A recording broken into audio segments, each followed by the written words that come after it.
தெரியாது. பெத்த தாயோட நான் வாழ வேண்டிய வயசுல அவர்களை விட்டு நான் பிரிந்து தூரமா நான் வந்துட்டேன். அவங்க அன்பு இல்லாம தாயுடைய அன்புக்காக நான் ஏங்க ஆரம்பிச்சேன். போன் பக்கத்திலேயே நான் உட்காந்துட்டு இருப்பேன். எப்பயாவது அம்மா பேச மாட்டாங்களான்னு சொல்லி. பெற்றவங்க நிறைய பேர் பிள்ளைங்களை பார்க்க வரும்பொழுது நம்மளை கூட்டிட்டு போய் அவங்க வீட்டுல வச்சுக்குவாங்களான்னு நான் யோசிப்பேன். யாராவது சாப்பிட பிள்ளைகளுக்கு எடுத்துக்கொண்டு வந்தாங்கன்னா ஆசையா கை நீட்டி கொடுப்பாங்களான்னு நான் நீட்டுவேன். ஆனா போடு சொல்லி கையை விரட்டி தட்டி விடுவாங்க. சினிமா கதை இல்லைங்க, இது என் வாழ்க்கையில நடந்த கதை. நிஜமான காரியத்தை நான் உங்களோடு சொல்லி கொண்டு இருக்கிறேன். என் வாழ்க்கையில அப்படிப்பட்ட உபத்திரவங்களுக்குள்ளாக நான் போய் கொண்டிருந்தேன். பிரியமானவர்களே, என்னை நேசிக்க ஒருத்தர் இல்லாத போது ஜனங்களை கண்டாலே எனக்கு பிடிக்காது, எனக்கு வெறுப்பா இருக்கும்.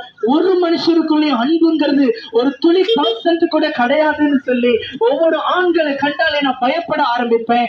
பக்கத்துல வந்தாலே நான் பயந்து ஓட ஆரம்பிப்பேன். இப்படியா இருந்தேன். என்னுடைய குடும்பத்துல யாரும் என்னை நேசிக்க மாட்டாங்க. நான் பெண் தன்மை போல எனக்கு இருக்கிறபடினால யாருமே என்னை நேசிக்க மாட்டாங்க. என்னை ஒதுக்கியே வைக்க ஆரம்பிச்சாங்க. நாளடைவில் நான் வளர ஆரம்பிச்சேன். பிரியமானவர்களே, எங்க அம்மா அதற்கு பிற்பாடு எங்க அப்பா இறந்து போனார். அவர் மரித்து போனார். ஏதோ ஒரு விஷம் அருந்தி விரக்தியிலே அவர் மரித்து போனார்.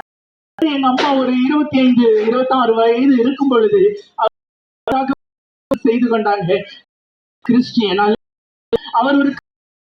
அவர்தான் தகர்ப்பனை போல எங்களை வழி நடத்த ஆரம்பித்தார். என்னை படிக்க வைத்தார். இந்த சென்னை பட்டணத்துல கொஞ்சம் கூட ஒரு சென்ற நிலம் கூட எங்களுக்கு கிடையாது. ஊரை விட்டு ஊர் வந்து நாங்க எந்த வழி இல்லாம இருந்தோம். சைக்கிள்ல தான் வேலைக்கு போவாங்க அம்மா அப்பா.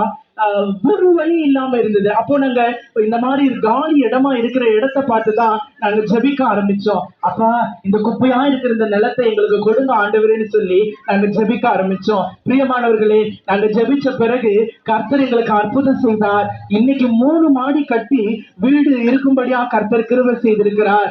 எங்க வீடு இதே சென்னை பட்டணத்திலே ஆசீர்வதிக்கப்பட்ட வீடாய் மற்றவர்களே உள்ள வாங்கன்னு சொல்லி கூப்பிட்டு ஆதரிக்கிறவர்களாய் எங்களை மாற்றி இருக்கிறாங்க. அல்லேலூயா. பாருங்க, என் வாழ்க்கை வளர ஆரம்பிச்சேன். வாலிப வயதுல நிறைய பேர் என்னை கிண்டல் பண்ண ஆரம்பிச்சாங்க.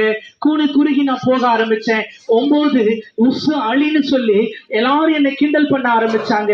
இப்படிப்பட்ட சூழல்ல தான் நான் வளர ஆரம்பிச்சேன். இதுக்கிடையில நான் திருநங்கையாக மாற வேண்டும் சொல்லி திருநங்கை சமுதாயத்திலே நான் போய் இருக்க ஆரம்பிச்சேன். பெங்களூர் பட்டணத்திலே நான் அங்கே சர்ஜரியும் செய்து கொண்டு அங்க இருக்க ஆரம்பிச்சேன். இதற்கிடையில பாருங்க, என் வாழ்க்கையில பயங்கரமான பாவங்கள் அதிகப்படி